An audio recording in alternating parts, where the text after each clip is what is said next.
Alternative Digitalk. Real issues, real talk.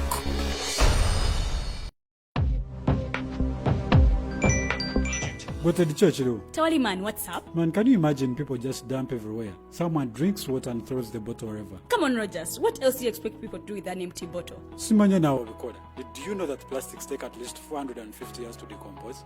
What? That's a long time. Exactly. Because plastics are made out of a lightweight and flexible material that doesn't decompose easily. And plastics everywhere in the environment cause plastic pollution. What is plastic pollution now? It is the accumulation of plastic waste in the environment, like bottles, polythene bags, straws. All of these contribute to plastic pollution. I have been using them without knowing their effect. Yeah, a lot of people have. Plastics are a danger to the ecosystem, both on land and in water. So how can we overcome this problem? Is there something we can do?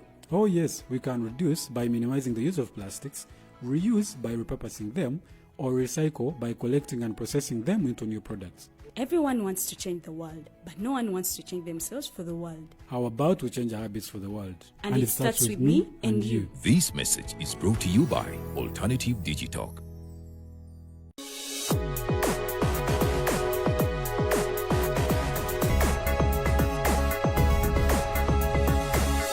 The Alternative Digitalk. Real issues, real talk.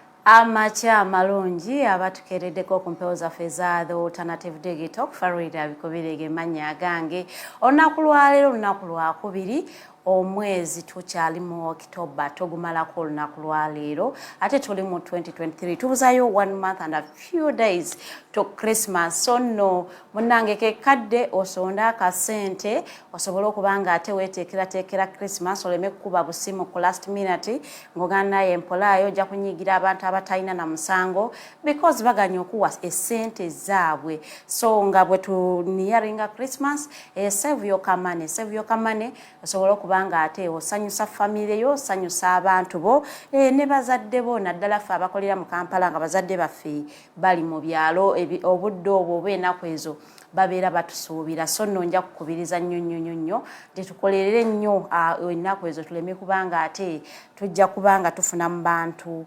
obuzibu. Tubeerawo nno buli lunaku essaawa zibeera 2 paka ku ssaawa 4 n'omugenyi waffe gwe tuba tufunye olunaku lwaleero tulina omukyala Nabbosa Sophia ono nga ye executive director wa Juakali initiative. Tugenda kubanga twogeramuko naye yatandikirawo ekirowoozo kino kyavaawa era aba Juakali bakola batya bakola ki, how you benefit from it.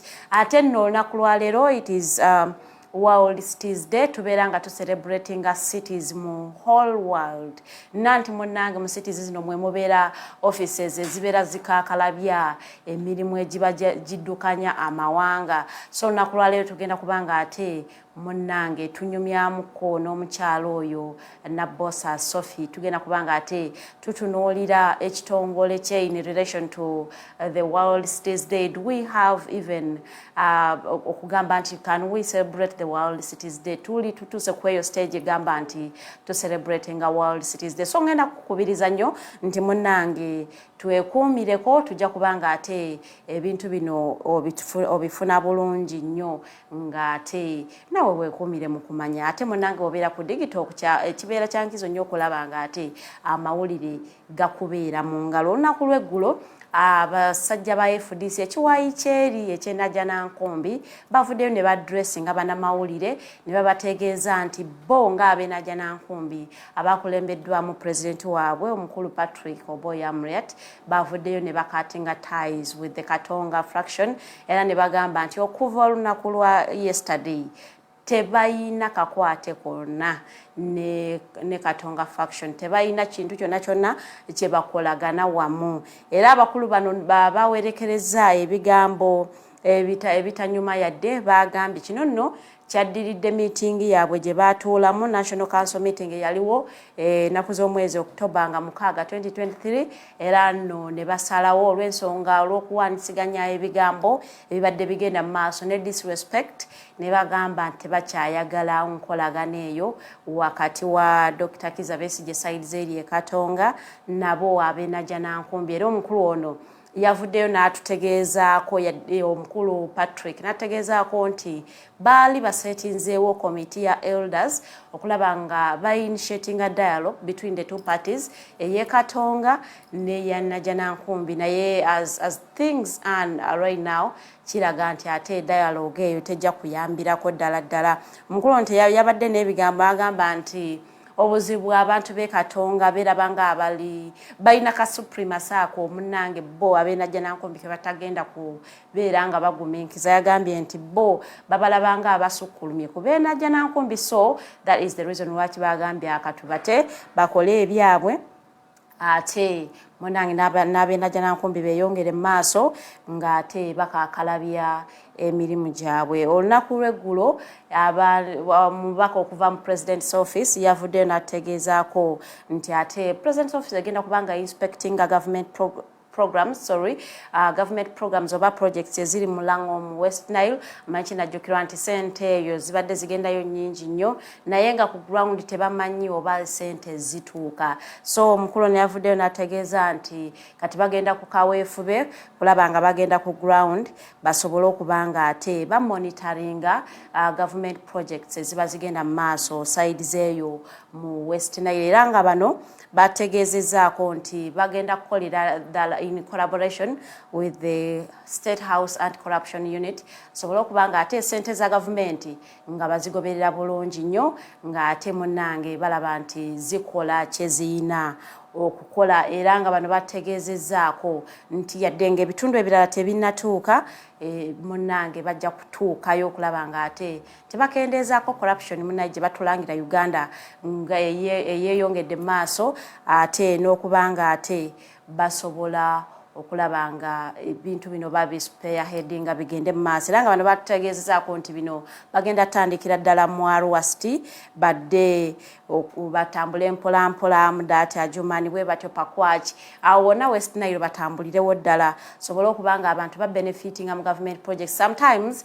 abamu tetumanyi na kumanya nti waliyo projects ez'okuva mu government nti era osobola n'okubanga ati ozibenefiting olw'ensonga nti oba toyina information oba okumanya nti ebintu ebyo gye biri so abantu bano bavuddeyo ne bagamba nti despite the government of Uganda's commitment ate bo bannayuganda naddala abali mu ebyo ebifo ebinenene tebasobola kubanga ate batuusa esente zino eri abantu okulaba nti abantu baganulwa mu bintu bino tunagereza kuunga PDM oba parish development model abantu bangi nnyo tebagibenefitinzeemu naye ng'ate okusomesebwa kwayo kwaliwo information ebaddengawo ku radio ku TV but a lot of people haven't benefited from PDM oba parish development model so nno yensonga lwaki bano bavuddeyo ne bagamba nti bagenda kubanga baspearheadinga okutandikira sides eyo mu West Nile basobole okubanga balondoola government projects osobola okubanga ate zituukira ddala ku muntu oli yennyini wa wansi aliment okubanga as benefitingirwamu so nno ngenda kubaako nvaayo keyo side ngendeko ewaabana waababukona agro processors bano in 2022 bavaayo ne factory yaabwe wali mu Noya district era bano omukulu president wa ggwanga Uganda His Excellency Yoweri Kaguta Museveni yavaayo n'agironkinga mu butongole era nga bano bakozesa batandika ne muwogo batandika ne cassava farmers okulaba nga babayambako okulaba nga ate processing muwogo in different forms okulaba nti ate omuntu tabuze ka talent bw'oba tomutunze nga mubisi yudda basobola omukubamu obuwunga ne bamukolamu ekintu ekirala naye nno bavuddeyo ne bategeezezaako nti olunaku lw'eggulo nti muwogo saawa eno munaye yalumbibwa ebiwuka era tebakyasobola kubanga ate bafuna muwogo ate nga ye product gye babadde baali nga bateekako essira. So nno bano bavudde ne bagamba nti bagenda kubanga ate bayingirira okuba obuwunga bwa kasooli, nti bagenda kudda ne mu kasooli batandika okuba obuwunga olw'ensonga nti ebbula lya muwogo rendalinzi abantu bangi babadde bakozesa okubeera unemployed olw'ensonga nti baba tebalina mirimu gye bakola, ate nga n'abantu bennyini kati ssaawa eno olw'ebbula ly'emmere mu ggwanga tebakyasobola kutwalayo muwogo waabwe, agenda otuuka ng'enjala weeri ng'abantu baamulidde dda mu nnimiro. Era bano bavudde ne bategeezeza ne bakubiriza bannayuganda okulaba nga beetanira nnyo agriculture kubanga you can never go wrong with agriculture. Nagamba nti basimbe emmere eyo enyangu eyanguwa okutuuka nga muwogo amala 8 months to 1 year ng'otandise okulya. Kasooli amala something like 6 months ng'ogyeyo okungudde kasooli 4 to 6 months. So nno ne bagamba naye abannayuganda mubeere nga mwetanira emmere eyo, naddala emmere eyo gy'osobola okubanga ate ogikyusa mu forms endala n'osobola okubanga ogitereka obanga ogitunda oba ogyongerako omutindo n'okolamu ekintu ekirala. So nno ngenda kubanga ndowooza mmaliriza amawulire gange ag'olunaku lwaleero, bwe naaba mpumulamuko katono nnyo bwe nkomawo ngenda komawo n'omugenyi wange ow'olunaku lwaleero omukyala Nabbosa Sophia, ono nga ye executive director wa Juakali initiative. Tugenda kubanga ate tutunuulira lwaki yatandikawo Juakali, bakola ki, what are the objectives, Munnayuganda akiganulwamu atya. Munnange ku lunaku luno olwa World Cities Day, obadde omanyi nti leero World Cities Day, biki ebikolebwa ku World Cities Day, what is the theme of the day. Nonno byonna olina okubanga ate munnange weekumbira mu kumanya kubanga ate bino biba bikwatirako ddala gwe Munnayuganda kubanga zino initiatives ziba ziyamba ffe abantu abo wansi abo abawejjeremuko kusinga bali aba office. Oyo ensonga lwaki ngenda kukubiriza nnyo okozese comment section obuuze buli kyoyagala okumanya, obuuze question yonna omugenyi wange agenda kubanga ate akuddamu bulungi nnyo. Ngenda kwegatirwako omukulu Rogers Lyahawe ono tutambuze show yaffe up to 10 am. A very good morning.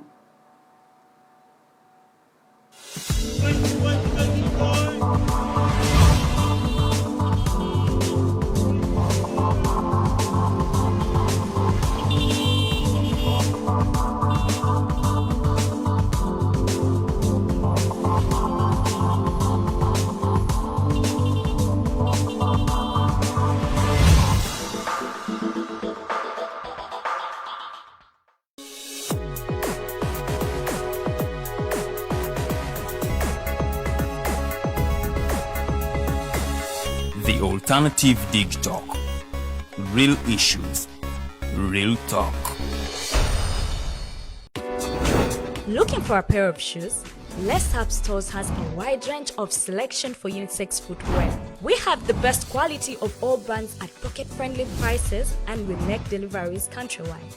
Just place your order or reach us on 0772 08 0090. You can also check up at Ly'Abatembeyi Stores on all our social media platforms. Ly'Abatembeyi, craft your own footprints.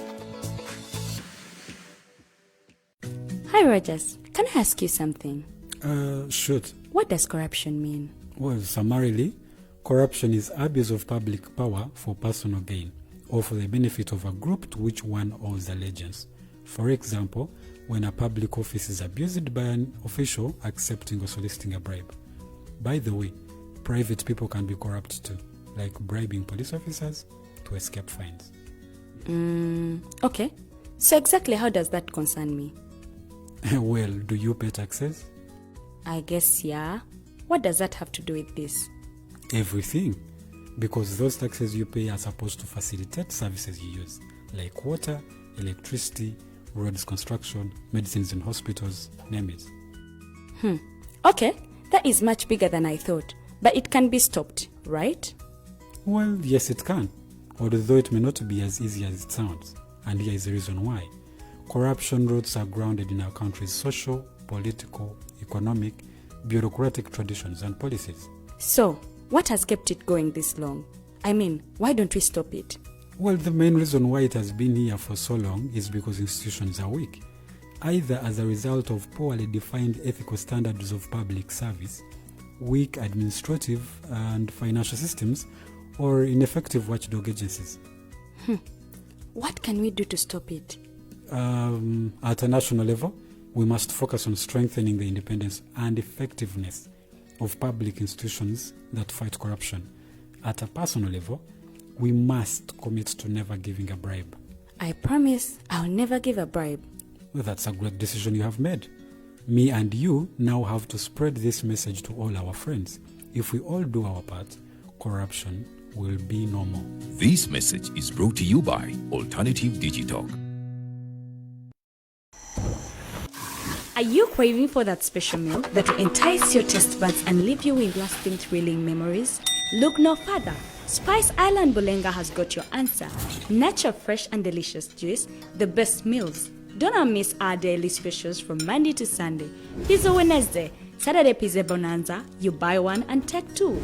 Come dine with us and feel the experience. We are located at Prime Shopping Center in Bulenga, Mitiana Road. For inquiries, call us on 0704111720. Spice Island, we treat your cravings.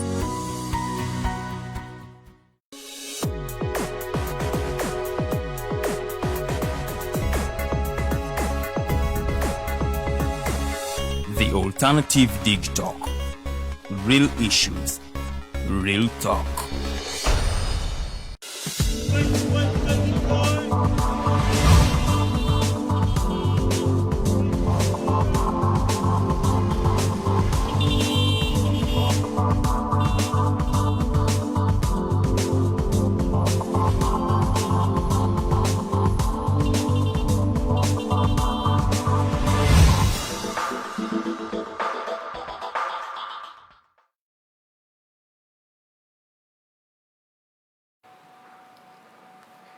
Tukulekeyo nnyo mukuumulamuko negatiddwako omukulu Rogers tuyahabwe ate n'omugenyi w'olunaku lwa leero Madamu Idi Nabbosa Sophia. Gana kubanga twogera nsonga za Juakali. Juakali kigambo kya Luswahili. Si bwe kiri? Bwe kiri. Manyi muko Oluswahili kale kirina engeri soundinga ng'Oluswahili era nkitegedde. So tugenda kubanga tutunuulira aba Juakali bakola ki, what inspired how kulaba nti atandikawo Juakali initiative. So nno byonna ate nga mwana muwala omanyi tulina engeri abakyala enaku gye twenyigidde mu kukola. So nno munnanga abaami should be scared. Yadde nga statistics ziraga nti abakyala 70% of the total population ife abalina accounts mu banka, endowooza nakyo twetaagamu ka training akatonotono ak'okusomesebwa okulaba nti esente tetwebaka nazo wansi wa piro oba ne tuzisimira ebinnya tusobole okuba nga ate tuziteeka mu banka zituyambeko. So lwaleero twogera nsonga zaffe bantu ba bulijjo. It is World Cities Day. Tugenda kubanga ate tutunuulira munnange ensonga y'ebibuga, how we have benefited from the cities. Abajuakali bo bakoze batya naddala ku lunaku luno bo baplaninze ki, bayambye ki abantu. So nno gwe Munnayuganda teeka ekibuuzo kyo, comment yo, suggestion yo, idea yo mu comment section. Gwali ku live yaffe y'olunaku olwaleero tugenda kubanga ate tubiyisayisamu in our second half of the show. Ojja kubanga ate ofuna ekyokuddibwamu direct from our guest of the day. Good morning, Rogers. Good morning, Farida. And excuse me. Ladies and gentlemen, thank you so much for being a part of the conversation this morning. My name is Rogers Turiawe, and together with Farida today we have a guest, Sophia, who's also an executive director for Juakali initiative. I hope I'm pronouncing it right. And today is the World Cities Day. We're going to be having a discussion around that. How do we build a sustainable future? But today, in this role, specifically how the street vendors do fit into that equation, and how to make sure that we grow. Because commonly what the narrative has been is that vendors are disorganized, are not misplaced, some people may say. But as we want to build a sustainable future, we have to have them in the equation, and how then do we make sure that they are part of that. The theme for this year is financing a sustainable future, I think. For all. For all, yes. Financing a sustainable future for all. And so today we want to get an idea of what that means, but also on the perspective of street vendors. That's, I think, by the way, that is common across the world. It's not just in Kampala here. So you might be there and think Kampala has street vendors and that is why it's not organized. But that is across the world. Only maybe other countries have some bit of organization, and that is what maybe we need to focus on. But before we get there, I'm going to invite our guest of the day to say hello to our viewers. Thank you. Good morning, everyone. Good morning, Farida. Good morning, Sophie. Yes, my name is Sophia Nabbosa, the Executive Director of Juakali Initiative. I prefer using team leader because I work with a team to contribute to the support of informal workers, majorly the street vendors, waste pickers, and among others. Thank you for having me here. Tuli ba mukisa okubanga tugenda kozesa 70 Luganda, 30% Luzungu, and the 30% will be coming from that side. And me, I prefer Luganda. Okay. So I'll take the Luganda of 70%. So muntu yali ebuziza, why did you start Juakali initiative? Inspirational jijjawa ogamba katandikewo Juakali. Thank you. Inspiration eno eva during the time while I was working as an administrator at a human rights law firm, Kcca and Ggca Advocates. Yes, and during those times, there happened a number of incidents whereby there were brutal arrests, harassment of women's street vendors especially. Yes, that's where I got the inspiration in them, like, abantu nga baneeno tubeera tuteeka balwanirira. Is it right okusinziira mu ngeri gye babakwatamu? And yet they are women. You find that sometimes they are arrested by male officers. Kcca officers. So this situation triggered me to take action, and that's where I started from with other people, unemployed youths, together with street vendors. And we started, it was an organized group, unorganized, we were not yet registered during 2019. Hey, that far. So twatandikira eyo ne tubeerawo nga tukolera wamu nga tuteeseganya, and later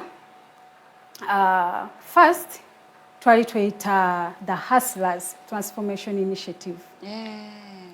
Kubanga twesanga nga gye tukolera mirimu gy'abahasula nga wowulira ekigambo ekya bulijjo nti bahasula. Yeah, in Kenya. So nafaawe twajja kuyiriba. Yeah, so twatandikira awo nga tweyita Hustlers Transformation Initiative. Later we evolved and the efforts that we were putting in, and then finally we came to be registered as Juakali Initiative. Why Juakali? What you want to Juakali? Juakali is a Swahili word. Yes, it is a Swahili word. It means people working under the hot sun. So Actually, Kali, hot sun, like harsh conditions. Yeah, so that's where we derived our name from. Bagamba abakola emirimu gya Juakali, nze nga manyi kale abakola emirimu gya lejjaleja. Anti era byonna byetoololera omwo nti tebaba mu maofisi, tebakola mirimu gya office. Okay. Yes. So kati objectives za Juakali initiative ze ziriwa? Objectives za Juakali esookera ddala kaŋŋambe nti okubeera nga tusupportinga informal workers and advocating for their rights, because we find that the rights of informal workers sometimes, or most of the times, are infringed on. Chitof. Yes. Atabamu tebamanyi na kumanya nti. And yeah, and as well, they are not aware. They are not. Most of them are not educated. True. Yeah, so our tugira objective endala okubeera nga tubasomesa their rights and obligations to the state, and also the laws governing amateeka them. Yes. Nti yadde okolera ku street tokkirizibwa gwe omukyalo omusirikale omusajja okukwata. Katubayigiriza nti olina okumanya bakwatidde mu nsobi ki oba nsobi ki tolaba musirikale n'odduka. Nsobi ki z'olina okwewala in your trade okubeera nga tokola ki tokwatibwa by law enforcement nti eno okoze ensobi eno okoze ensobi. So these street vendors don't know, they are ignorant about the laws, but for them bamanyi kimu nti tulina okukola. And the only way they know how best they can earn a living or livelihood kugenda ku street because that is the small capital they can organize. Yes. So kati abantu bano mubakuŋŋaanya mutya, how do you get these people okulaba nti mutandika okukolagana nabo mugenda ku street ne mubanoonya omu ku omu mulina abantu abagenda ku ground ne babakuŋŋaanyiza and then you go and talk to them mubafuna batya? Abantu bano, we work with them actually. We are in direct contact with them. We go down there, we take their names, we introduce ourselves, we register them, we talk to them, and they end up joining. And also, ne babeera nga batunyumiza biki bye bayitamu buzibu ki bwe basanga. So mugenda ne mubasangayo ku streets? Tubasangayo. N'ogamba nze Sophie nkola n'ekitongole gundi nzize wano njagala kulwanirira ddembe ly'ogwenga street vendor. Gwenga street vendor. Ofaayo okuntegeeza buzibu ki bwe wesanga oba olina kye wandyetaaze. So how has the journey been? Is it 4 years now? Yes, around. Journey ebadde etya process eyo y'okutandika and then olugendo olwo ng'era womanyi nti entandikwa tebeera nyangu. Entandikwa tebeera nyangu yadde naye kubeera nga olemerako ate era ng'olina ne determination because you know what you're doing is right and you also want these people to get it right, like bamanye butuufu kino kyenkola kimenya amateeka naye ate nze nga kimbeezaawo. So wesanga nga balemerako ye lwakwadde kimubeezaawo naye ng'ebisigadde tamanyi. And yet these are our citizens nabo balina okumanya. Agoyingewa. Oba alina okugoyingawa anyway. What are the challenges z'ofunye in the past 4 years? Challenges esookera ddala challenge ya organizing. Ba street vendor. Kubanga balina specific places nti wakolera leero n'enkya ne next month ne luli. Kakati street vendors like a hawker tabeera mu kifo kimu. Kubanga the uniqueness of his or her trade does not allow him or her to settle in one place. And you find that this street vending is predominantly practiced by women. So during this journey, twesanze nti street vendors abasinga already baba creating a fear. Balinamu fear. Nanti mu kooti yaabwe etuulirawo bakukwata ku makya ku musanvu abakuvuza ebuzira. Kooti yake etuulirawo yo tesula. So kati challenge ebadde awo okubeera nga tuba organizinga n'okubeera nti kale ebiseera ebimu bagwamu kwa essuubi n'amaanyi nti ebintu ebibadde bibasuubizibwa oluusi nga tebitambula genda mu maaso oba nga bibeerawo kaseera katono ate ne bigibwawo oba ne baagala obisaanyaawo. So kati okuba convincinga okuba organizinga then also talking to them. So wesanga bagamba munange ebyo byonna obyogedde tubitegedde tubyaniza era tubitegedde bafyo abasobodde okujja naye woviira wano mu ssaawa ntono oba mu ddakiika ntono bagenda kuba bakutta omulala naye ate ffenga we tusurvivingira ne bakubuuza tukoze tutya. Eyo challenge and a big one. It is a big one. Kubanga eviira ddala eri. So yes, the thing is, the trade is largely entirely informal, in fact, if I should say. And a big part of it is it's also a tradition and again a trade that has not been largely accepted in the regulations, in the structure of businesses and work. The street vending has not exactly been placed somewhere, which makes it susceptible to extortion, to those harassments and stuff like that.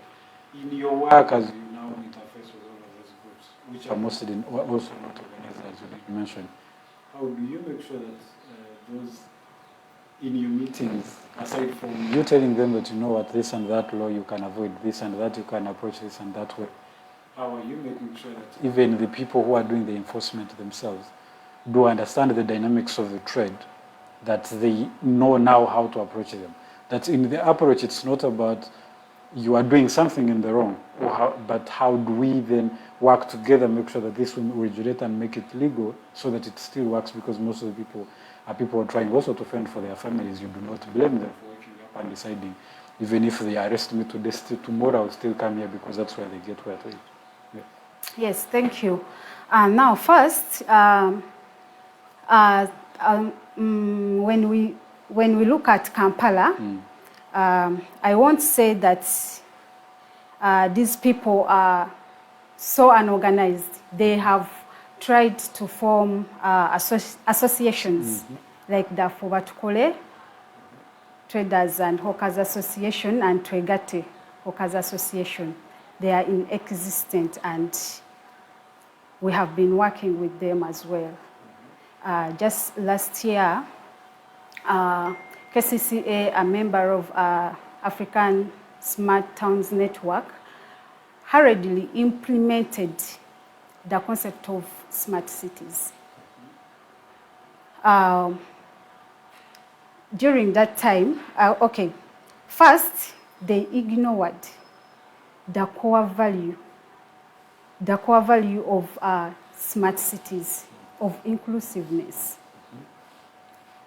In that implementation, they evicted all street vendors off the streets. And at Juakali, we believe that this was not right, because it was violent, they were brutal, they were harsh. But they're also not organized, because that could have been done better. Very well. It could have been better. You mean the process of all of it. For them, they took it that they have just refused. But they were not shown. These people need to be given direction that, you know what, we don't want you off the streets, but this is what we have prepared for you. And putting in mind their unique of trade, because it's not like all of them, the markets that have been created for them that they can fit in. Yes, so they needed direction. And since they did not get that direction, they kind of did what? Let me say, they refused. They came back on streets. Like day one. There is a katale abasubuzi ke baganira ddala. Mbukali very far from, so abantu tebagenda yana. One around this other market downtown. And so you know that katale just want to say it. Katale ka usafi. Babagamba bagende mu katale ka usafi ne bakagana nga bagamba mbona abantu yo tebagenda yo. So ebintu byabwe tebajja kubitunda. Kati gwe tugamba mbu tebaba wa direction wa kugenda. Kitufu aka usafi by the way till now akatale ka usafi tekanajjula. Very well, thank you. That is the question I would like to bring up right now. Why are they not going into those markets? Well, at Juakali, we disagree with that. We look at it in another unique way. And so, why tebali mugenda mu butalo obwo? Those designated areas, why tebagala gendayo? tebali genda mu butale, whereas okay tusiima enteekateeka z'ekibuga the city planners ey'okubeera nga bazimba obutale bubeere nga busobola okwaccommodatinga abantu baneeno. Naye ate obuzibu obuliwo nti these city planners do not sit on the table with these people that they are planning for. They don't mind what exactly suits these people, because these people also in their trade, they know where their target customers are. Kati womusindika mu katale oba ne biscuit we oba n'obutambaala bwe nga tewali agenda kuvaayo katugeze mu taxi park ng'alinye taxi nga teri agenda kuvaayo akirire mu katale kugenda gulako something small faster abeerayo nga tatunze yadde. Yet most of them are women.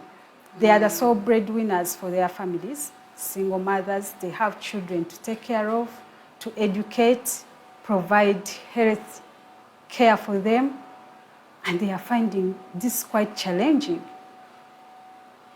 They are finding it quite challenging to stay in the market, and more so to that, the design of our markets, the designs, it is really so off. So obutale balina board designing batya balina gye balina board designing gye batakola very well. Which better way gye balina oku designing mu obutale okulaba nti busikiriza abasuubuzi okugendamu? Let me first give you an example of this market here at Wandegea. Akatala aka Wandegea okalaba. Kalaba nali it is not fully utilized. Kituufu nako kali It's not utilized. I may say not at all, but there are some chicken sellers. Once. Yes. But it was built as a mall. Let me say a passerby or one in a vehicle cannot park. Even the infrastructure itself does not give space for people in cars maybe to park. And also it is so hard for a person in a car to park and then go buy something small, but it is tomatoes. Need. It is a need. A hanky, a snack, a fruit. Someone may be in a car. To you, obutale bulina kuba ku ground floor, like tebulina kubeera na nga mall. Exactly. It is so different. It doesn't have to be like a mall. I would like to use an example of the Warwick Junction in South Africa. This market, during the time of launching,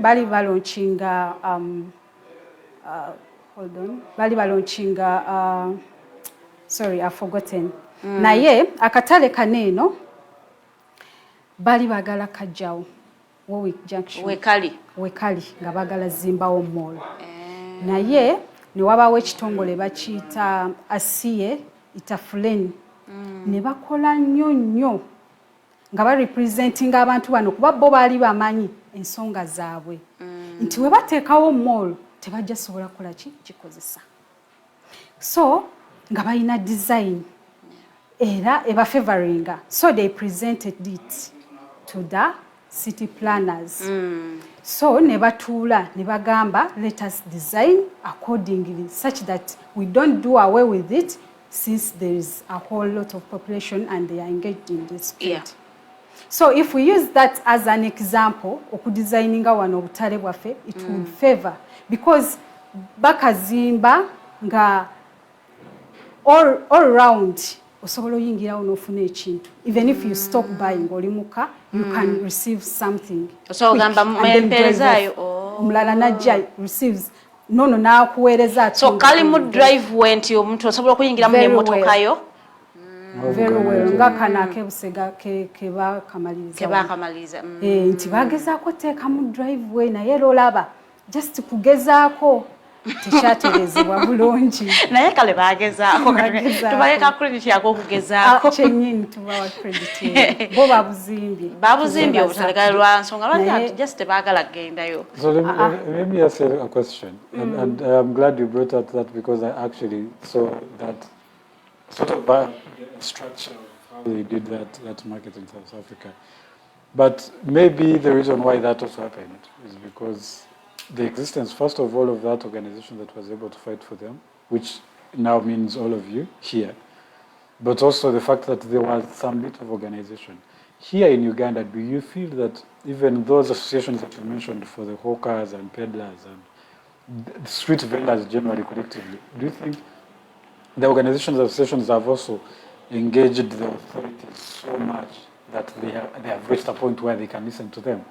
Or is it also the problem because they are scattered, they are not organized, so the city planners also feel like they will put up whatever they put up because they don't have the advice of those people? Thank you. Now, those organizations, people were organized in it. Okay, let me say that street vendors, they were organized. But then, when this eviction came, they got scattered.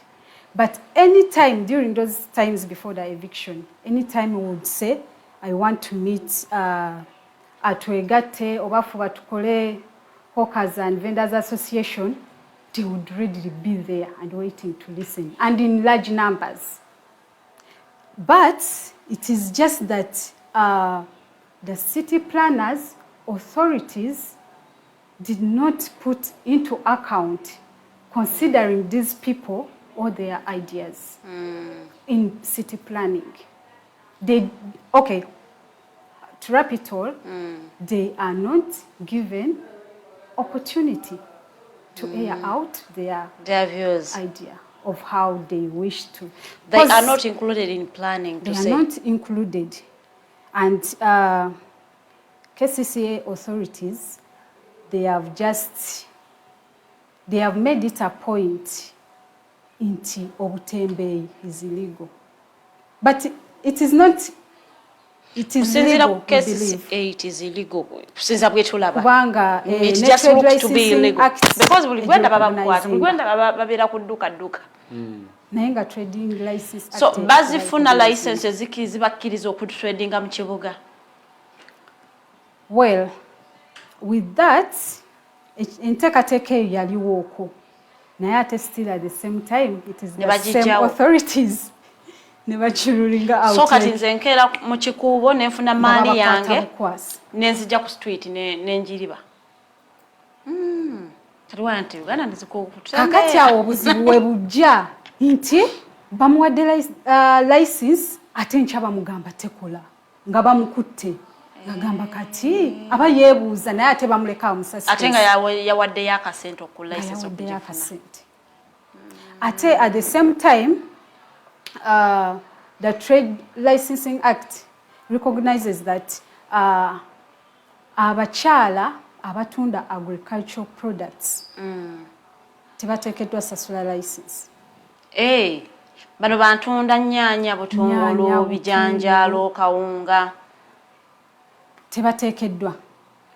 Now, when you look at these perishable products, veggies and fruits, yes, and majorly they are in that, most of the women. They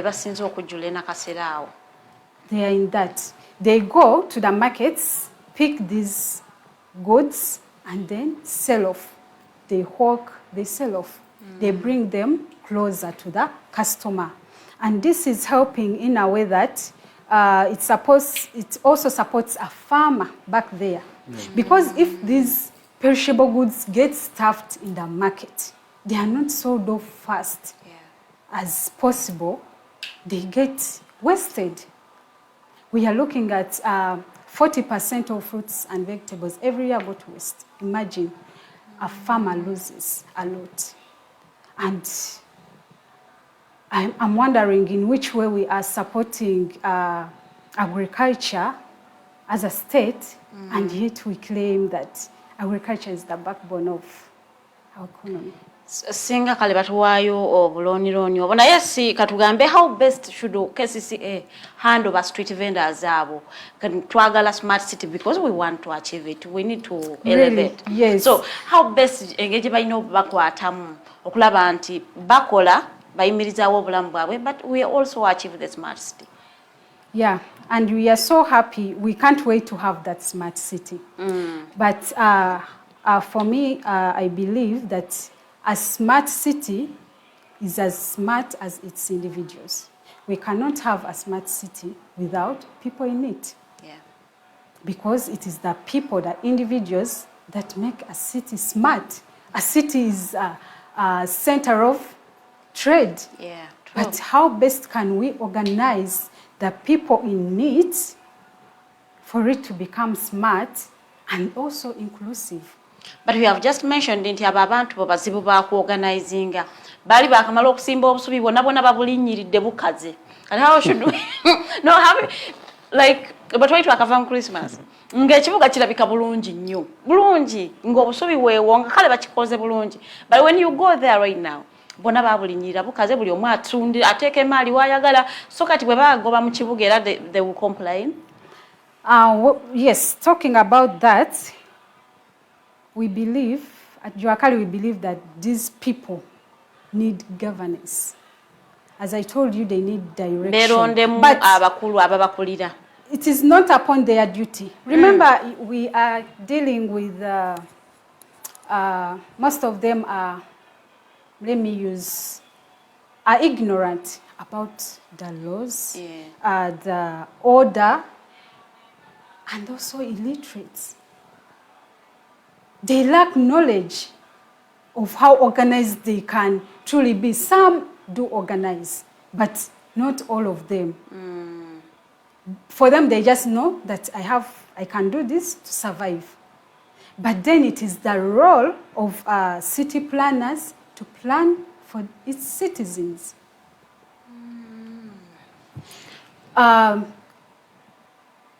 Ekyo kyogambye kiyinza okuba kibeerawo nti oba obusubi babukoze batya ababulinyiridde, naye abapulaninze abateeseteese ekibuga ekyo abantu bano kubanga population nene, it is a huge population, kubanga ne mu Butale bwe bazimba bwe tugamba nti no katubateekeyo bonna era tebubamala, and on top of that era tebubayamba bulungi kimala. Tebubayamba kubanga wali abaganidde kati olaba kati bagamba nti wali atundira wane enkoko kati ate oli nasitula enkoko ze naziteeka kali ku kkubo ali ku kuba asitwala nnyo bakasitoma because mwena mutunda ekintu kyekimu singa bonna bakkiriza ne bagamba kati tuva ku makubo tugenda mu Butale bujja kubayamba bujja tuyamba ffenna nga Bannayuganda. Very well, bujja tuyamba ffenna singa babakyusiza mu structure yaabo nti omuntu tagenda kulinya madaala kukkirira atandikirize enkoko speed akkirize ennyanya speed azireetere client customer ate amaladdeyo kyekyo kyekisinga obukulu kyeŋŋamba. I have issues with that. Is it there's a problem because the structures are bad, or is it because the vendors themselves have not seen the idea of following those procedures? It's true. For example, let's say maybe the structures are not very well. Naye singa nze omuntu comes who lives from the side of Gaba Road, let's say, knows that the nearest market I can get whatever I want is Usafi. Do you think that person would go anywhere else? But the problem is that even when, and this is what she said, the problem is when they put here the market, there's another one who's going to run to the road. Now it becomes easy, Oyomu Waja, and the second one comes, the third one comes, before you know it, the street is full. And when they bundle them up and take and arrest them, it becomes a problem. But if all of them were organized and decided, you know what, Usafi is where the market is, this is where we sell. For example, on the first floor is where you will find only tomatoes. On the second floor, you'll find only another form of vegetables. On another one, you'll find this and that. Do you think people would not come from wherever they are coming to come and buy from you if it was that organized, really? If you still say that the structure remains the same as of a mall where a person needs to park and then move from the first floor to the second floor just to buy tomatoes, I believe it is just inconveniencing. They will just drive off. It is inconveniencing, but the thing is, if you need something, it's only a place you can get it, you'll still be able to get it. Not all of them. Well, we should also consider that these same people extend these items that are affordable to low-income earners. It's not just I think we have been talking so much of the people in the cars and whatever. Yeah, that's true. Yeah. So you find, for example, food vendors. They prepare food from here, but they have to take it to someone in a certain shop. Yeah, true. Those ones are also not spared. Because I'm as well a food vendor. I used to vend juice. I have a small stall, yes. And in my own experience, I was vending juice. And then I saw it myself, even these food vendors who have to take food. You cannot explain that, oh, I work from here, I'm just taking food. Bakwata bukwasi. Naye ate nga bagamba nti abantu abalina we babakolera. Tebalina kukwatibwa. Kituufu. Kubanga bo balemeddwa okuorganizinga data as a state. Ne bamanya nti abantu abalina we bakolera be bano. Abatembeyi be bano. Naye tubateekedde tutya okubeera nga tusobola n'okubajjamu omusolo. Kubanga basobola osasula omusolo. Yes. Singa bano abantu abalina we bakolera, singa babawaabwa identification cards n'amanya, wakutuukako ng'omulaga ka ID, mukama ngeze enkolera eri. Kyekyo kyennyini kye tulina okulwanirira. Nti abantu bano kyangu nnyo okuba organizinga. Even if fear has been created in them, naye basobola okuzzibwa. Kubanga bo bafaayo nnyo okulaba nga bakola. And they as well contribute to our tax base. Even if it is just value-added tax, they pay. Because they buy these items from shops, from markets, they sell them off, they bring back the money like that. They are part of our commerce. We cannot do away with them. Our economy is largely informal, and those are part of the people anyway. Yes, and they are in large numbers. If this crisis is not tackled, we cannot have a smart city. Awo nyini tugenda kuwummulamuko katono nnyo bwe tukomawo, twagala tulabe abatembeyi bano banaabeera batya mu kibuga nga bw'agamba tulina okubeera nabo ate we want a smart city. So nno gwe ali ku live yange osobola oteekamu idea y'olowooza tulina abatembeyi bano balina kukwatibwa batya okulaba nga ate we achieve a smart city. We all dream of a smart city. We need to live and see this dream come to pass. Nga tulaba ekibuga Kampala nga we just draw pictures egamba past and present nga naffe tufenna tukyenyumirizaamu. Bwe tukomawo ajja tubuulirako oba yali afunyeko engagements ne Kcca okulaba nga ate badressinga ensonga z'abantu bano abatembeyi era bw'aba yali abatuukiriddeko what were the outcomes, what was the approach, baba receiving batya. So nno ngenda kukubiriza nnyo beerako tugenda kuwummulamu katono nnyo tugenda kubanga ate tukomawo gwe omutembeyi no bw'obanga olina ka smartphone leero walibadde okatumbula bonna banna abakuli okumpi awo ne bawulira kubanga tuli ku nsonga zammwe naawe asuubira okugenda okutembeeya naawe alina abaana abataagenze nnyo mu ssomero naawe n'abadiguli tuli mu kutembeeya mu kikuubo ekyo otusanga nga toyiriba waliwo nonne gwe baakwatanga yali agenze kusuubulamu owino baamusanga asitudde omugugu gwe ne bamusitula Kcca paka ku kkooti yaabwe. So nno ensonga zino naddala gwe omutembeeyi omusuubuzi zikwatirako ddala. So beerako nnyo ebibuuzo byonna byagala okumanya biwandiike mu comment section obibuuze tugenda kubanga ate tubisomerawo omugenyi waffe agenda kubanga biddamu bulungi nnyo tuwummulamu katono nnyo tukomawo.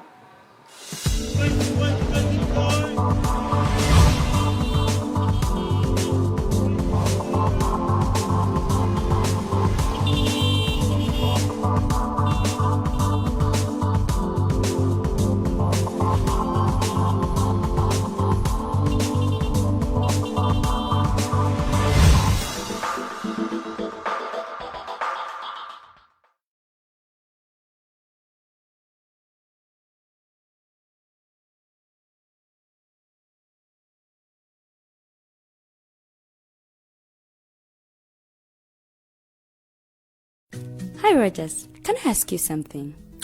Shoot. What does corruption mean? Well, summarily, corruption is abuse of public power for personal gain or for the benefit of a group to which one owes allegiance. For example, when a public office is abused by an official accepting or soliciting a bribe. By the way, private people can be corrupt too, like bribing police officers to escape fines. Okay. So exactly how does that concern me? Well, do you pay taxes? I guess, yeah. What does that have to do with this? Everything. Because those taxes you pay are supposed to facilitate services you use, like water, electricity, roads construction, medicines in hospitals, name it. Okay, that is much bigger than I thought. But it can be stopped, right? Well, yes it can, although it may not be as easy as it sounds. And here is the reason why. Corruption roots are grounded in our country's social, political, economic, bureaucratic traditions and policies. So, what has kept it going this long? I mean, why don't we stop it? Well, the main reason why it has been here for so long is because institutions are weak, either as a result of poorly defined ethical standards of public service, weak administrative and financial systems, or ineffective watchdog agencies. What can we do to stop it? At a national level, we must focus on strengthening the independence and effectiveness of public institutions that fight corruption. At a personal level, we must commit to never giving a bribe. I promise I'll never give a bribe. Well, that's a great decision you have made.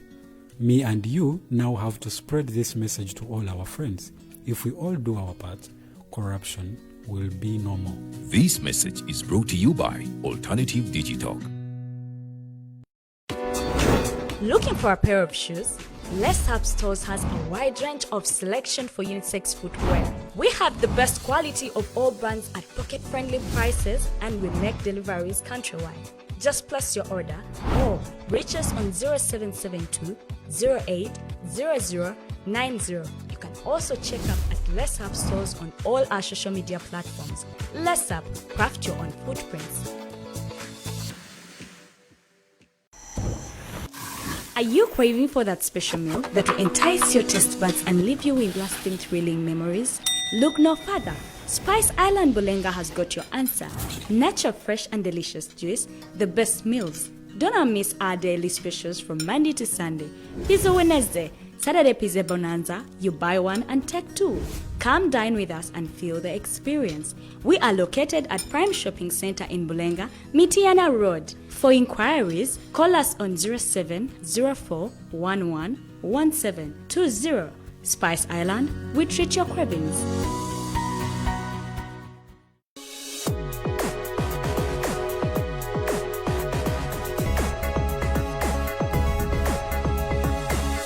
The Alternative Digitalk. Real issues, real talk.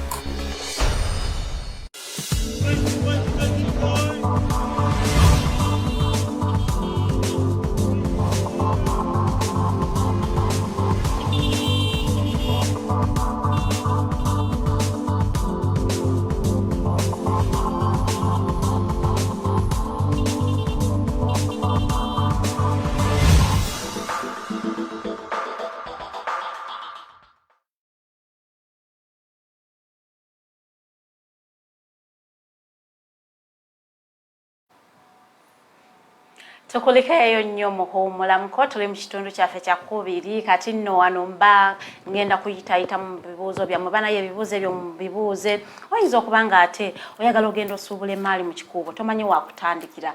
These initiatives help you munange zigamba wano tokolawo kino kimenya mateeka ekibuga tomala gakiyiriba mbu I will learn on the job ojja kukomekereza oliruzira mbagambye kooti ya Kcca tuulira oba kukwata ku ssaawa 3 ssaawa 9 oba oliruzira ng'ogenda oyambadde ka uniform mukayero so kiba kirungi nnyo ne weetanira bino initiatives oba ebitongole biba biriwo n'ogenda n'obeebuuzaako n'obabuuza munange njagala kola kino ntandikirawa such that ogenda okiyingira ekintu ekyo ng'oli well armed with information omanyiwa wenkolera ensobi n'ogyewala wa we basobola okuba nga bankutte naye nga tebankwatidde mu nsobi yange, so you can resist arrest because oba toyina kikyamu kyokoze. Naye tugendedde mu kuwummulamuko tubadde twagala Madam Sophia tubuulire mwali mugezezzaako okwengeginga abasajja bano aba KCCA.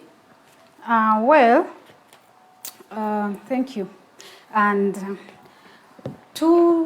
tugenda kutunuulira enkola gye tubadde tugezaamu okubeera nga twogerezeganya na authorities, KCCA authorities. Yes. And our first has been legal, whereby we've tried to get their attention through writing letters to them, letters of complaints in cases of torture, harassment and all that, of especially women and even male vendors. I have an example, a few examples to mention a few. A street vendor is a single mother called Apio Esther. She's a hawker in a tax park. She sells drinks. And one day happens that this woman is harassed, violently hit. Actually, in the process of that scuffle, she happens to get an accident, but still in the arms of law enforcement officers. And when that happens, it means that nga KCCA law enforcement, omuntu ono afunye obuzibu mu mikono gyammwe. Is that bwe batyo we mulina okubakwata? Mulina okumulabirira. Bwe batyo we mulina okumukwata ye afuna atya? Okwesikasika okwo ne ba street vendors kuba aba agezaako kukola ki? Kuwona kibambulira. So, mu ngeri eyo nga tubawandiikira tubasaba bakole okunoonyereza abantu be basindika abaneno okubeera nga ba enforcinga amateeka. How are they enforcing them? Before enforcing the laws, have you tried engaging these people, teaching them? Fine.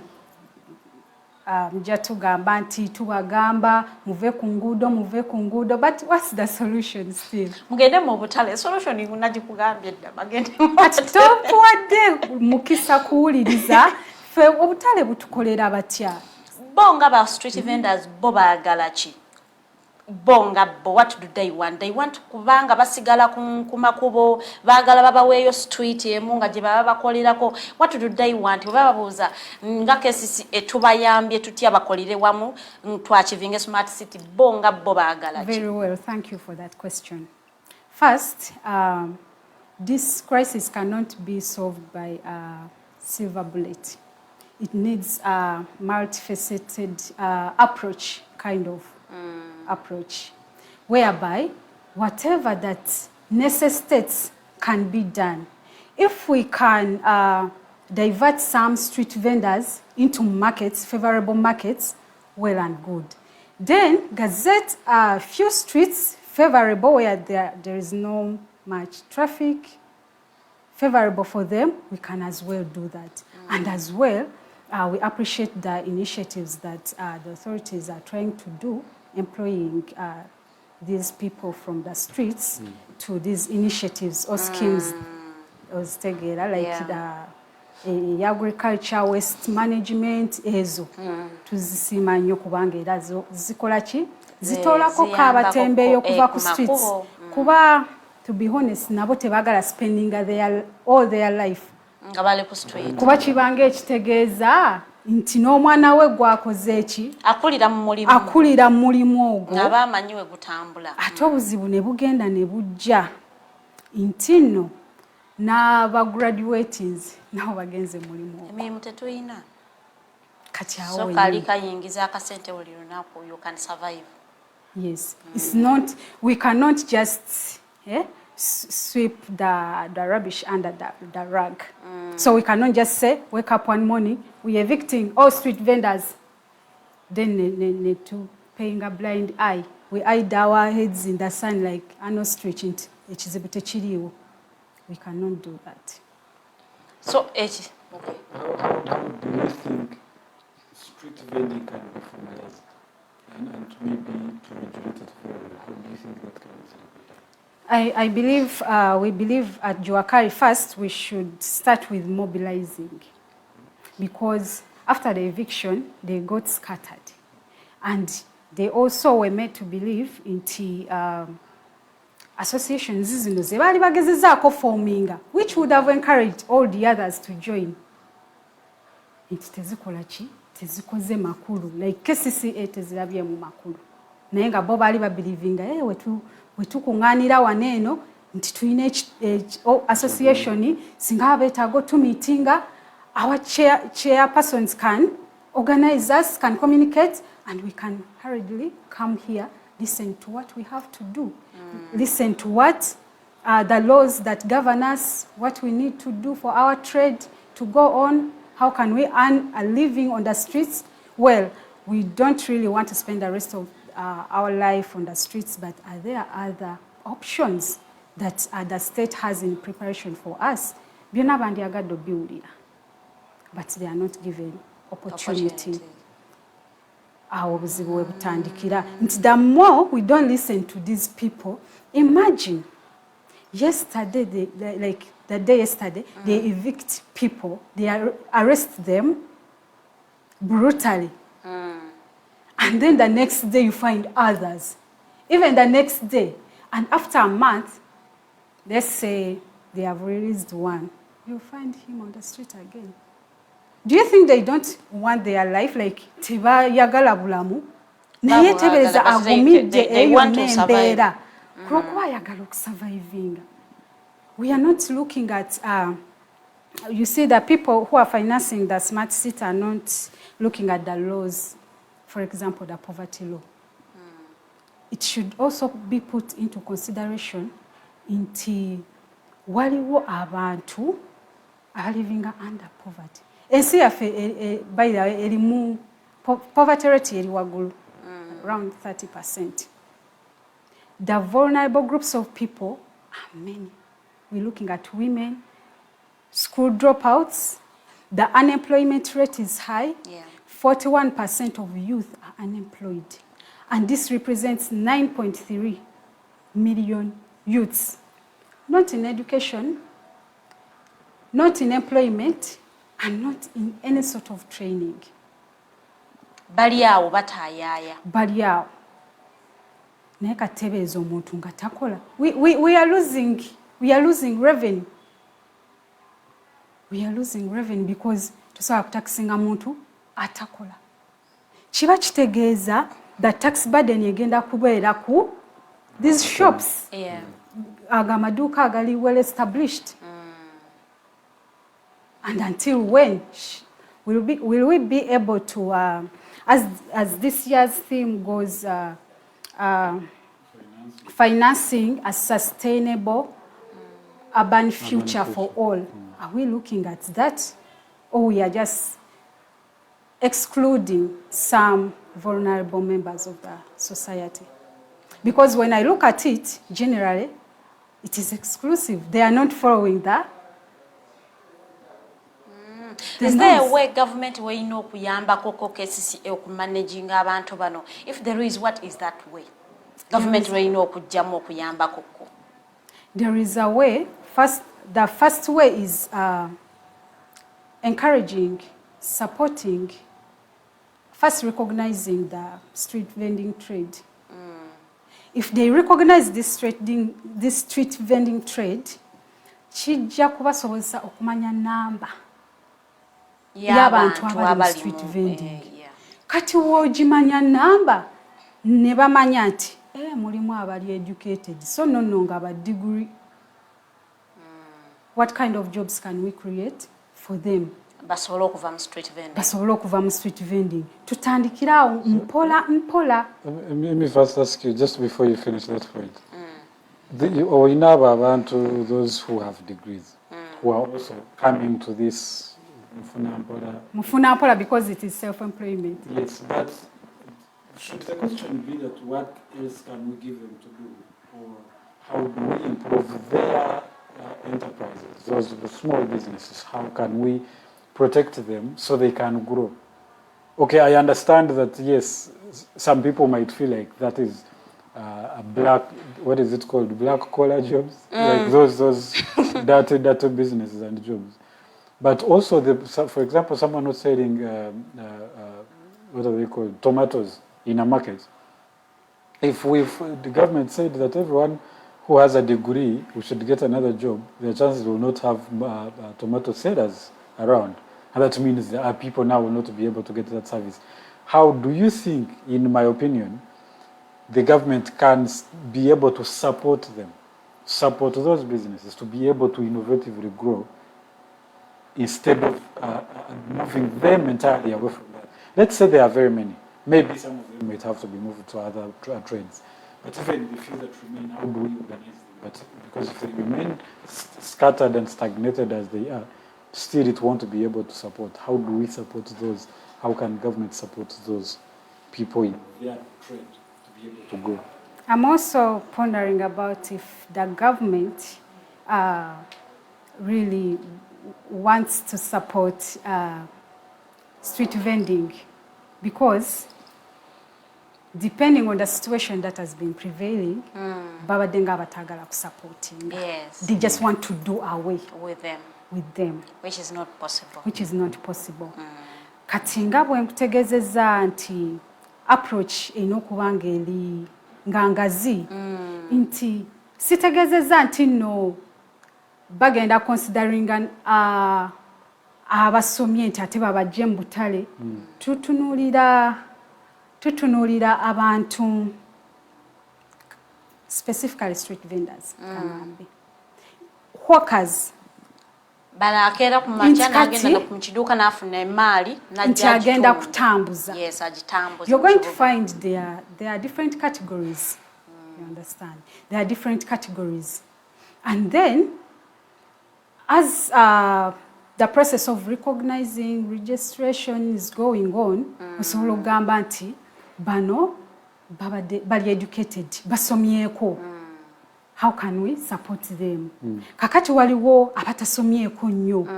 How are we also empowering them? Should we empower them in their businesses mwe bali? Ze bategeera. Oba tusobola okuriyetingayo emirimu emirala. So nabo ne basharinga ideas, because you cannot figure it all out alone. Kiringanga musawo bwe kujja wa musawo n'omugamba akimanyi nti oli mulwadde, that's why you've come to the hospital. So do you expect him or her to figure out atunulanga oba omutu ogumulumu oba lubuto nga tomugambye? No, disease can be treated like that. So bukale okutunuulya olaba ndabika erinnyo lye, olabika erinnyo lye erikuluma. Yeah, so it is the same. So wise man once said that to a hammer, every problem is a nail. So feels like a hammer can solve every problem. So for Kcca also thinks that every street vendor, like violence is the only application, and they will ku street mumenyi w'amateeka. Nti buli akolera ku street mumenyi w'amateeka. So they should only apply violence era bajja kwetamu abaveewo. Naye someone cannot sit at home ng'alaba ali kufa oba balina abaana nga talina kyakubawa. Era agenda kukwata omutwalo n'okomawo n'ogumu ekitundu oba ogumu esatu. Era oba okoze. Exactly. But these same people, they are citizens, and they are entitled to social protection from the state. But now, to achieve a sustainable future, urban future for all, what are we doing before we exclude? It doesn't even. Do you agree n'abantu abagamba nti abatembeeyi abo bafunira street emu kwe baba bateeka nti tumanyi nti kafumbe mukasa oba oyagala mmere chipusi byakulya side eyo, oyagala mivumba biki byonna ebyo tutwala tugende second hand clothes nabo bawe street yaabwe. So we know those people bali divided nga tusimanyo enkola Kcca yateekawo ya Sunday. nti abatembeyi babakkiriza ne batayaya mu kibuga ne bateeka emigu William Street awo ne bateekawo ebintu byabwe kubanga tewabeera munyo n'ate abantu baba bayitamu kibateesa ku street omuntu asobole okifuna amangu okiraba omutembeyi tasobola muteeka watali bantu aba tajja funa kyakulya olunaku no we shall not olaba tujja mmanya nti babeera eyo. Let me give you an example. Do you see these guys who sell crafts? You know Senana. You know Senana where yes, Senana is. Senana Hyper. These across the road. That traditional market. Everyone who wants something craft, something traditional. We know again now. Even if you're coming from Namugongo, anywhere you around know Kampala, that you know is this one place, stop. I will find what I need in this area. So if, and that is what she's trying to say, that, for example, if he said that if you want tomatoes, you can only find those in Nakasero market. List of that, togenda kuzifuna nothing else. If you want biringanya or whatever other things, you'll find that maybe downtown in Usafi. Or do you think people would not follow that trend? Well, they would follow, but it will depend ku teeka nti kale Usafi bataddeyo ku abennyanja abava the other ends basobola ozisangayo then n'abannakasero wabayise wano mu kibuga ddala wakati asobola obbasanga waneeno oba ku street eno on a specific day, and also nga bawadde ne uniforms for his identification. Katugeze nti abatunda obutambaala ku street eno babeerako nsobola okugenda waneeno bwe batyo. So that approach is also good, is also but you see, that approach also, I understand the authorities may not have contributed to the process, but I also feel like a big work is supposed to be done by the associations themselves. That if they organize themselves and said, as organizations, associations are Zibaina. Yeah. No Gamba, for us we have agreed that we are going to have, for example, 4 designate areas where you can only buy tomato. If you're coming from the side of, for example, Natete, there's a designated place on that road. There's one on like Usafi, and then Nakasero and somewhere like Wandege. Those are the only places, instead of finding everyone with their small stands everywhere in the city, around the city. Do you think the associations themselves are doing enough to make sure that this kind of job can also be adopted by the authorities? Thank you. They have tried to do what they think feels best to their trade. But they need more support and facilitation. And this can only happen or be gotten from the state, from the authorities themselves. Because the associations, they are there. Instead of scaring them away, let us embrace them and say, they are out, what you need.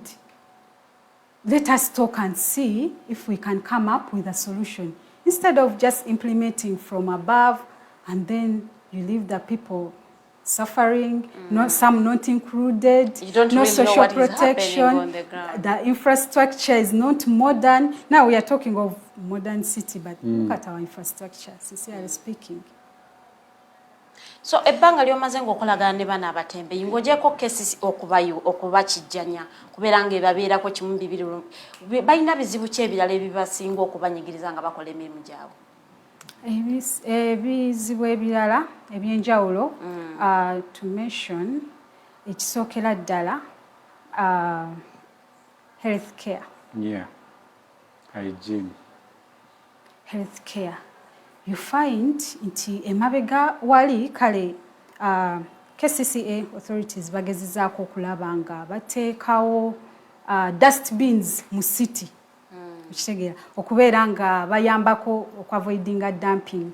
Naye luli ng'oyinza okutambula n'onoonyawo oyinza okudumpinga some rubbish natolaba. Nesaawa eno oyinza otambula Kampala road. Nesaawa eno they haven't done enough. You'll move a long distance okufuna dustbin eyo okudumpinga mentioned. So naye it is these same underlooked individuals, the waste pickers, who go on picking. Now, for example, those bottles ozisanga they are scattered everywhere. They go on picking them. Nino muchala agenda alonda obuseke obuno bwetunyweza soda juice obumaliriziddwa okukozesebwa n'abulonda naye n'abuwa specifically alonda buseke n'abugyamu ebintu ebyenjawulo ng'ensawo nga some mat like you can sit on it n'agiruka n'ebintu ebyenjawulo. Naye omukyalo oyo byayitamu naye n'agamba nti kaŋŋume n'okuyiya akasente omwana asome because she's a single mother, you cannot blame her for that. N'agamba kambeereko ku street oluusi n'asulako kubanga tasobola ku affordinga transport ng'ava mu kibuga buli lunaku nga bwaddayo, so ennaku ezimu n'asulako ku street.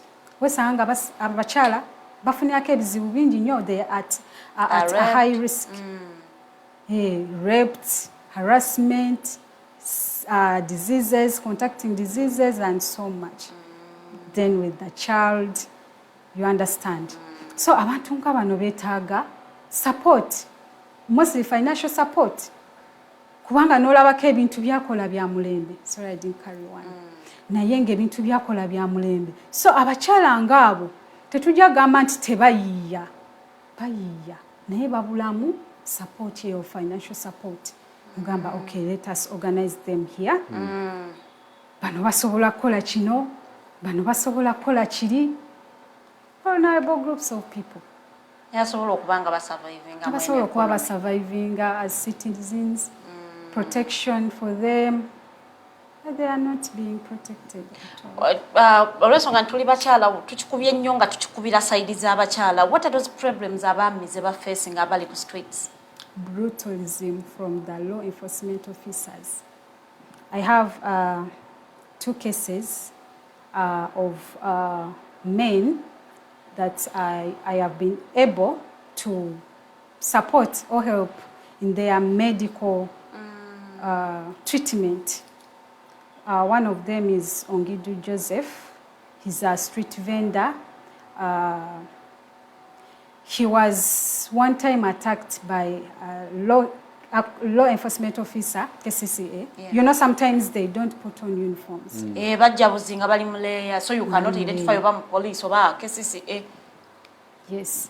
And he was brutally hit on the head. He sustained a lot of injuries and all that. But he has been able to get some medical treatment. Through Juakali initiative. Through Juakali initiative.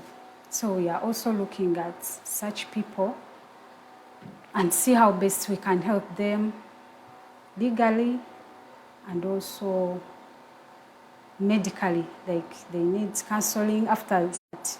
So we look at those organizations and then we see how best we can work together because their main focus also is to help these people.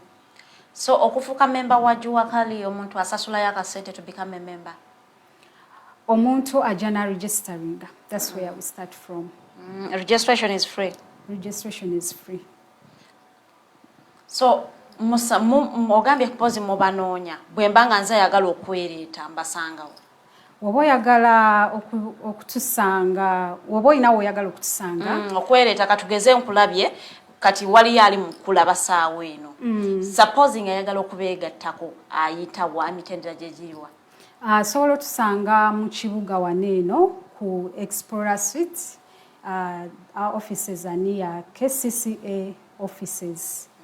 Yes, they are just near there. And yes, Kcca Central Division offices are. Abasobola otusanga mu kibuga wenyini.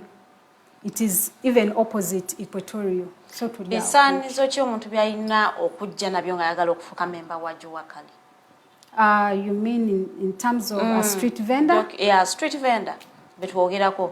Netagayo ene documentation on me oba baruwa ya LOC oba wenkolera wacha ya mani oba identification card anything.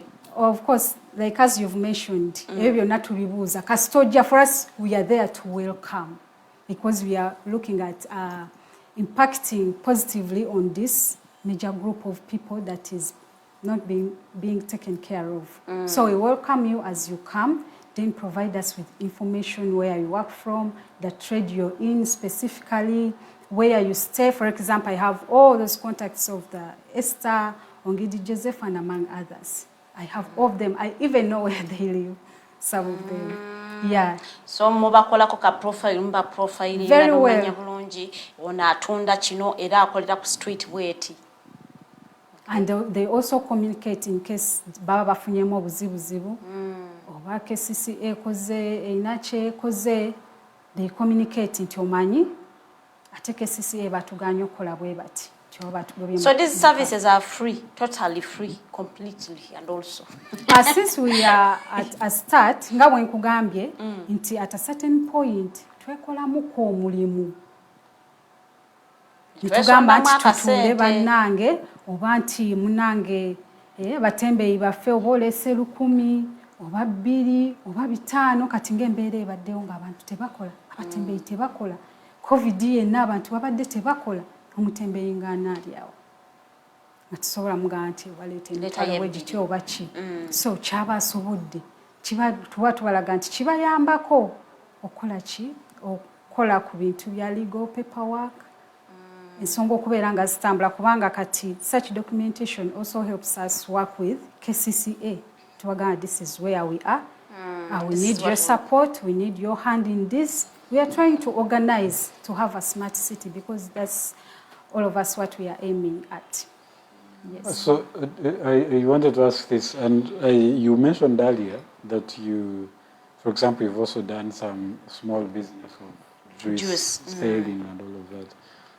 Do you think as Juakali, and of course as we are working towards smart cities and organization, is there a way you think that technology can be able to support in that process? So how do you think technology or digital platforms and all of that can be able to support all of these people? To first to put them together, but also to a bit streamline them, that either for identification or even for a market itself, how do you think as Juakali that can be of use to these people, to that whole sector? Technology, a bit of it, the technology part of it is, we welcome it very much. But then we find a limitation whereby it still needs facilitation for these people in the informal sector to be taught, now especially the street vendors. But then transactions can be made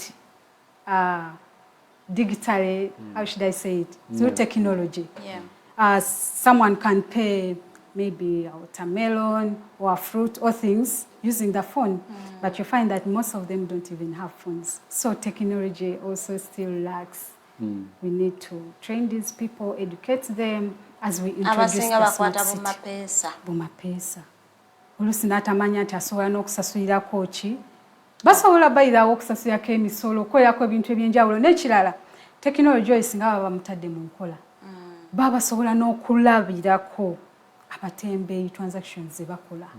If there was some bit, even if they have Mapesa, I have a feeling that, for example, if there was some bit of like sort of database, that someone knows that if I am in this area of the city, these are the people who sell this and that. There's just their phone numbers. You could just call them and tell them, you know what, I am so and so, I am at this and that place, Very well. and I would need this amount of this and that. Yes. So that way, even if they don't have smartphones that they need to transact digitally themselves, they can still be able to be accessed. Communication. Yeah, so I do not, and that is the place where I come from, to see how Juakali then how is it supporting in that area? Is there a way, is there some bit of processes that you're looking towards also being able to contribute in that space?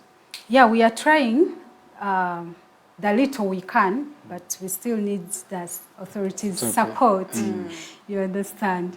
We need it. We need the resources in mobilization, organization, trainings, education, and all that. Abantu bano nabo tubasitula omutindo nti omulembe gwa technology tegumulese basobola omukubira endeterayo wana ekipa z'amazzi biri ne soda Mutembeyi nagenda nazitwalayo nakomawo and that I feel like instead that of nataroyitalinga ku city and also that would also again, because when we were talking earlier she was mentioning that, for example, the Usafi and the markets that we have, for example, there's no parking space for someone who certainly not have to branch. That is not accommodative. If, for example, those were happening, someone could call and deliveries would happen. And that would sort of solve some of those problems. So I do not know how, and how do you think then the authorities themselves can support that? Wali okozeko delivery oguzeeko ebintu bya delivery munnayuganda yennyini yeyetira akatale akuwa obuntu obubi n'akuforcing obutaddayo mugulako. But that would be on them. Mwenyini yaba delivering, because I don't think they can still afford to pay at omulala mu delivering, since they are dealing in small businesses. Merchandise. Yes.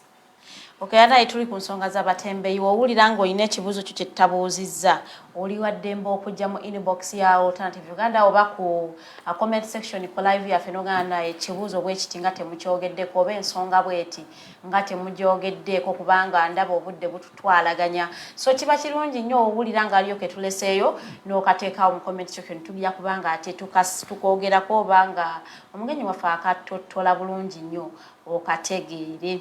Kakati njagala okubanga tusooka tugendako ku achievements zammwe ng'aba Juakali in the past 4 years. Biki bye mufunyemu, because buli lugendo lubeeramu ne difficulties, mubeeramu challenges, neera mubeeramu ne bye mujja, mubeeramu amagoba fruits. Juakali mu biki bye mufunyemu mu kukolagana n'Abatembeyi bano? Thank you. Very well. We first, our let me use passion. Our passion is to see that we have an organized group of individuals in trade, in commerce, because if these people are organized, they can largely contribute to our tax base. Yes, that is true. So we have been able to organize members, and we know them. We have a list of them. They are just a phone call away. Normal oga Juakali, njagala Abatembeyi wano mu dakiika 5 oba 10 abatuusedda tubakubye esimu ne bajja in numbers zonna z'oba oyagadde. At least we have achieved that. Okay, eyemo. And another achievement is legal. Tusobodde okuyambako tortured victims okubeera nga bafuna obuyambi, medical support. Fekyo kiba tukitukolera okubeera nga tusobola okuzza obulamu bw'omuntu obujja nti oba abadde alina embeera, kuweza embeera bantu tuziyitamu bapadde ziba different, naye kati ono abeera tortured ayambiddwa atya. So nerabidde okubuuza Juakali mugenda ne mukola legal representation kati nga wakesisi ebakutte abakesisi ebakutte bakusimbye wali mu kooti musobola okuweereza lawyer najja nabeera am representing? Very well. Waliyo abaana aba street vendors abali eruzira nga bo babakola ne family zaabwe tezimanyi nti babasiba. Do you take time okugendako mu makomera gano okunoonyaako Abatembeyi bano babakwatira ki? Eyo initiative mugikozeeko ko? Tugikozeeko ko, tugezezaako okulambulaga amakomera wano eruzira ekomera ly'abakyala, naye ate era nga w'omanyi nti tomala gagenda, kituufu birimu amateeka. Olina okuba nga olina oba ebbaluwa, olina okuba nga buli kimu kiri mu mateeka. So kyetuva awo tubeera nga tukoola Kcca authorities n'abo bekikwatako okubeera nga tukwataganira wamu, okubeera nga tusobola otutuukiriza obulungi ekyo ne tutoola ku basibe mukomera, because they are there bangi bali congested. True. Busango butono. Omutembeyi bamukutte afiiriddwa ebintu bye famire ye esigadde eri, bamusibidde myezi 6, which is not fair. I remember waliyo omukyala gwe baasibe n'agamba waka yaleseyo omwana wa myaka 4 abadde aze mu kibuga kuyiriba kesi ene mu And I'm glad I know you're talking about that Prosi can see me. Yeah. And Juakali was gladly able to challenge her conviction and n'ayambibwa. Yeah, it was in her favor. Royal High Court. Ekirungi omuntu okumuyamba alina kusooka kubeera member oba muyamba buli omu then ne babeera it is up to them. For us, as long as you need legal assistance. For as long as you are a street vendor. You are a street vendor, you fall under the informal sector. Anything that has to deal with that, because you find a waste picker, she's street vendor, but he's a waste picker. Nabo babakwata. Oluusi ayinza okwabadde tanaba kulaga nti alonda bucupa namuli aido oli mutembeeyo tamza linnya tebakuwa budde kwewozaako ekitegeera. Yeah, so kati okujjawo oyo dduka twandisabye KCCA authorities ebeere nga etusupporting nga tukolera wamu nayo okubeera nga tukola ki tukyusaamu ku mbeera tusobole okufuna eyo smart city naffe gye twegomba okulabako nga si just bimuli nti just mulimu ebimu kubanga olaba mu kibuga emisana abantu 4.58 million abajja mu kibuga every day for different things or reasons. Chovola abantu during day zezibera mu kibuga Kampala oba bazze koleramu bwe bityo agende 40 asooka kutambula kawo ate kizibu nnyo omuntu otambula mu kibuga n'atabaako kagula kati ffe wetugambira nti bano abantu tetwetaaga just doing away with them kubanga era batuyambako ndi scammers bacontributinga kinene nti obuntu obwo butonotono they are readily available, they provide them. Nikiyambako okubeera nga business zitambula. Kuba nzijukira twaliko ejjinja on the same issue of eviction nga n'abamaduuka tebakyakola kubanga nga tebakyakola nga luli kubanga omutembeeyo ono agenda n'atunda byatunze n'akomyawo akasente. At the same time namugamba paako sabuni ne sukaali because they are basic needs. Yes. Naye we babagoba n'abamaduuka kyabanyiga naye nga tebalina kyakola naye bokesisi engerowooza ekoze ekintu ekirungi nti abamaduuka oba babadde tebaagalako batembeeyi nanti abamaduuka bakomplaininga nga abali mu bizimbe nti abantu tebayingira mu bizimbe bagula kuba n'abali ku street. Ekyo nakyo kibeerawo naye era tewali kitasobola nnogerwa ddagala nkulaba okwaffe nti si bonna babeera affected. Some are affected, some are not so affected, some are not affected at all. We have to be considerate of all. That's what it means to be inclusive. Nti mulimu abagagga batali bagagga ennyo n'abaavu ennyo which are the vulnerable. But how are we supporting them? A philosopher once said that a true measure of a society can only be measured on how, or it can only be judged on how it treats its vulnerable members. Yes. So let us try to internalize that and think they are vulnerable.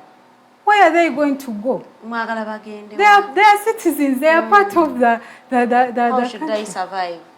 Yes. Nekati mwenga abajuakali mulowooza how best should cases handle this whole issue of street vendors bayina kubakwata batya mwenga abajuakali initiative. Again I say for us as Juakali we believe that sitting on the table, the same table, not different tables, Baba including with the leaders. Thank you. Very well. Baba including in decision making, in the implementation of the urban, yes, city planning. Baba including, the leaders are there. Me inclusive.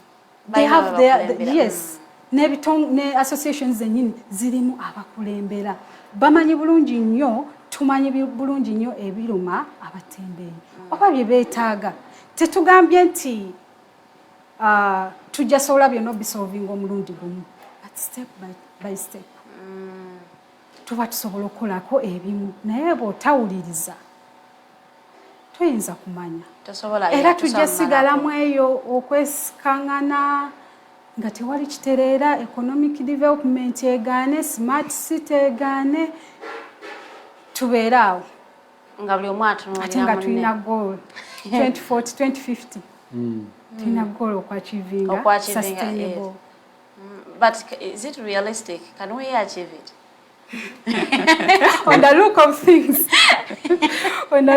things I think it is the authorities themselves that are making it unachievable. Naye bo nga batukubye emigongo bo begamba we can achieve this. We can just eliminate bye tuteetaaga. But these are people we cannot just do away with them. They are part of this country. They are citizens. They need social protection. Ndowooza tunaatera okukomeekeza puroguramu yaffe y'olunaku lwaleero bw'owulira soogedde ekintu ky'olima nti kuwulira ka comment section kakozese tusobole okuba nga ate tunyumirwa bulungi show yaffe y'olunaku lwaleero. So gwe munnange olina mukwano gw'omutembeeyi ogula ku batembeeyi ne bw'oba bagulako ezina ensonga zizo weetaaga okuzimanya. Sometimes bakwata agula ne gwe bagulako sanga mwena babayodde ogenda okwewozaako nze mbadde ngula ng'oli mu kkooti wali ku kesi City Hall ng'oli ku City Hall otandika okwewozaako bana esiri mutembeeyi mbadde ngulakokuzi ng'abasajja bakuuliddewo dda. So ensonga z'abatembeeyi nsonga nkulu nnyo tosobola okuba nga ozimanyiiko naddala ng'okolera mu kibuga Kampala. Tegwa okumanya wa wenyina okubasanga ddi lwennyina okuba nga mmanya nti ono akolera amateeka wa ogwolabira ddala nga kituufu anytime bajja muyola ata amaga atunula eri bwazingako omugugu bwaguzaawo. So you know nti ono ali mukolera mu bukyamu.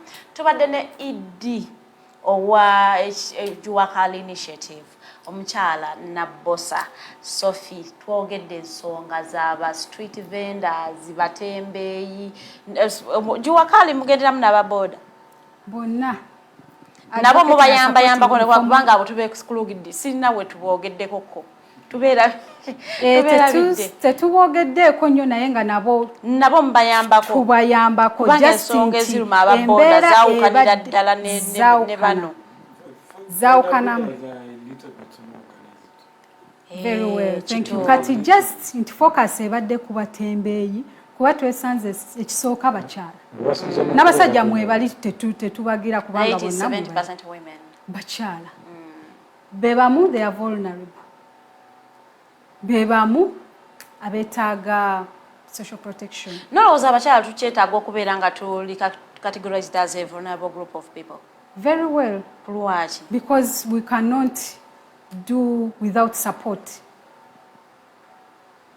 Abakyala abamu basobola okwesupportinga but we are looking at, let me be specific, at the poor with the poverty rate which is just increasing.